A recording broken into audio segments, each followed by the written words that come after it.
Hello everyone, welcome to my channel online GS by Diwakar. तो यहाँ पे देखिए, ये एक आप लोगों के लिए गुड न्यूज़ है कि टीजीटी पीजीटी प्रवक्ता भर्ती परीक्षा का जो संशोधित विज्ञापन है, अभी आपने देखा था कि ये 29 अक्टूबर को जो विज्ञापन जारी किया गया था उसको कैंसिल कर दिया गया था।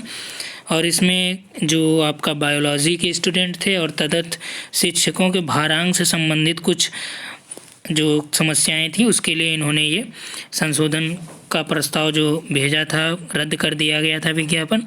अब ये संशोधन आपका 31 अगस्त तक जो है 31 दिसंबर तक ये विज्ञापन आपका आ जाएगा। और इसमें देखिए कि ऊपर हेडलाइन से आप देख सकते हैं कि छोटी सी गलती हज़ारों अभ्यर्थियों पे भारी पड़ी है। क्योंकि अब देखिए ये गलती क्यों है, आप देख रहे होंगे कि टीजीटी 2016 लिखा है, इसका अभी इंटरव्यू कंप्लीट हुआ है। इसमें कुछ अभ्यर्थी थे जिनका इंटरव्यू नहीं हो सका था। और इसमें क्या त्रुटि था इसमें देख लीजिए। एक तो 69,000 भर्ती वाला जो मामला था, तो ये कोर्ट से इशू हो गया कि इसमें जो जैसे जिन्होंने फॉर्म भरते समय अपना मार्क्स वगैरह में कोई गड़बड़ी की थी तो उसको उन्होंने ऑप्शन दे दिया सुधारने के लिए। लेकिन टीजीटी 2016 में जो अभ्यर्थी थे जिन्होंने, और इसमें भी स्पेशल कौन, सोशल साइंस के, यानी कि आप जो सोशल साइंस यानी 4 विषय जो आते हैं आपके, आपने वीडियो देखा होगा जिसमें हमने 2016 का टीजीटी का पेपर सॉल्व कराया था, उसमें भूगोल का सॉल्व कराया था। तो वहाँ पे क्या है कि टीजीटी सामाजिक विज्ञान 2016 में 3662 यानी 3662 अभ्यर्थी हैं जिन्होंने लिखित परीक्षा में तो पास हैं, लेकिन परिणाम घोषित होने के साल भर बाद भी साक्षात्कार वो नहीं दे पा रहे। कारण क्या है कि उन्होंने 26 नवंबर 2019 को टीजीटी 2016 सामाजिक विज्ञान की लिखित परीक्षा का परिणाम घोषित किया गया था, जिसमें बालक वर्ग में 3359 अभ्यर्थी और बालिका में 303 अभ्यर्थी सफल हुए थे। परीक्षा में नागरिक शास्त्र, भूगोल, इतिहास और अर्थशास्त्र 4 खंड आते हैं, ठीक, चारों खंड से, जिसमें आपका ज्योग्राफी हो गया, हिस्ट्री हो गया, पॉलिटिकल साइंस हो गया, इकोनॉमिक्स है। तो इसमें क्या होता है कि चारों खंड में शुरुआत में आपने देखा होगा कि पहला जो खंड होता है, वैसे तो आते हैं इसमें मतलब कि 2 पार्ट में आता है, तो 4 खंड में चारों दिया था। पहला खंड अनिवार्य होता है जिसमें सभी खंड से एक एक प्रश्न रहते हैं, एक आपका ज्योग्राफी से हो गया, एक हिस्ट्री से, एक पॉलिटी से, एक इकोनॉमिक्स से। अब कुछ लोगों ने क्या कर रखा था, उसके बाद ये तो अनिवार्य होता है, इसमें से आपको एक करना ही करना है।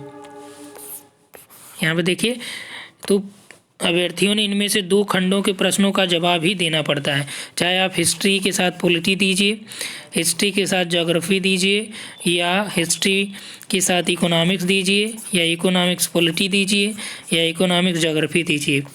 यानी कि आपको 2 ही अटेम्प्ट करना, उससे ज़्यादा नहीं। वहाँ पे आपको 30 मार्क का नहीं बनना है, नहीं तो फिर जैसे ये लटके हैं इसी तरह से आपका भी सिलेक्शन है, यानी परिणाम तो आ जाएगा कि रिटन में आपका हो गया, लेकिन इंटरव्यू नहीं होगा। यहाँ पे देखिए कि OMR शीट में जवाब देना होता है। सैकड़ों अभ्यर्थी ऐसे थे जिन्होंने 2 खंडों का जवाब देने के अलावा तीसरे खंड का 1 या 2 प्रश्न हल कर दिया, यानी कि भूल बस भी आप यदि कर रहे हैं तब भी गड़बड़ी हो गई।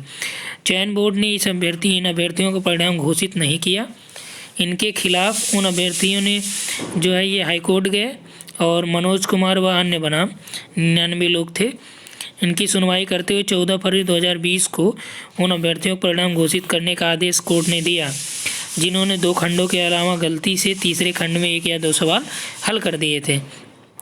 लेकिन चयन बोर्ड ने कोर्ट के आदेश के खिलाफ डबल बेंच में उन्होंने अपील कर दी, और अपील के बाद अभी तक मामला जो है विचाराधीन है, ठीक।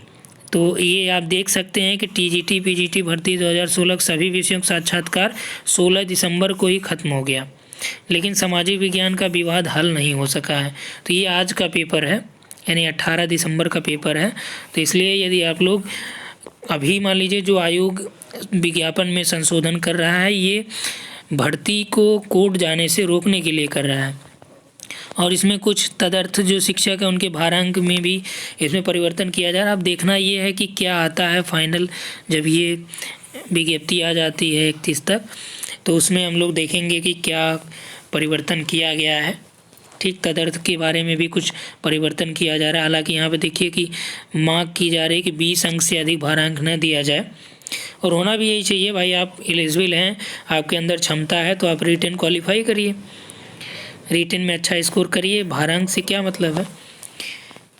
तो आप देख सकते हैं कि आपको एक्स्ट्रा टैलेंट नहीं दिखाना है पेपर में, जो वहाँ पे उन्होंने दे रखा है रूल्स रेगुलेशन, उसको आपको नियमतः पालन करना है। यदि आप नहीं पालन करेंगे तो इसी तरह से समस्या आपको देखने को मिलेगी। ठीक, तो ये वीडियो ये बहुत ही महत्वपूर्ण है, क्योंकि कई लोग होते हैं, जैसे आप नॉर्मली किसी अन्य परीक्षा में, जैसे पहले क्या होता था कि जब नेट का जो पेपर होता था 60 प्रश्न आते थे, 50 करने होते थे। यदि आपने 60 में 60 सॉल्व कर दिया तो यूजीसी क्या करता था कि वो ऊपर के 50 चेक कर लेता था, ठीक, उसके बाद वो छोड़ देता था। तो यहाँ पे ऐसा नहीं है, यहाँ पे आपकी विद्वता ज़रूरी नहीं है, बस जो आपको परफॉर्म करना, आप अपने विषय में जो आपने चूज किया है उसी में परफॉर्म करिए। ठीक, तीसरे में आप टांग मत अड़ाइएगा। तो ये आपके लिए एक प्रकार से चेतावनी भी है। ठीक, तो इस वीडियो में इतना ही बात करेंगे। Thanks for watching. और एक और महत्वपूर्ण सूचना कि यदि आप टीजीटी पीजीटी के कोर्स में शामिल होना चाहते हैं, जहाँ पे अभी ज्योग्राफी का बैच चल रहा है, 2 बैचेज चल रहे हैं, एक 20 अक्टूबर से, एक 17 से है। तो यदि आप ज्वाइन करना चाहते हैं तो इस नंबर पे आप व्हाट्सअप कर दीजिएगा, वहाँ पे आपको पूरा डिटेल प्रोवाइड करा दिया जाएगा। और इसमें टेस्ट भी है, पीडीएफ भी है, वीडियो भी है, टॉपिक वाइज चलेगा, एक भी टॉपिक आपका छोटा नहीं रहेगा इससे। और टीजीटी पीजीटी ज्योग्राफी का एक साथ चल रहा है, यानी कि यदि आप पीजीटी ज्योग्राफी लेना चाहते हैं तो इसके साथ टीजीटी का जो ज्योग्राफी है उसका सिलेबस यहाँ पे फ्री में प्रोवाइड कराया जाएगा। ठीक।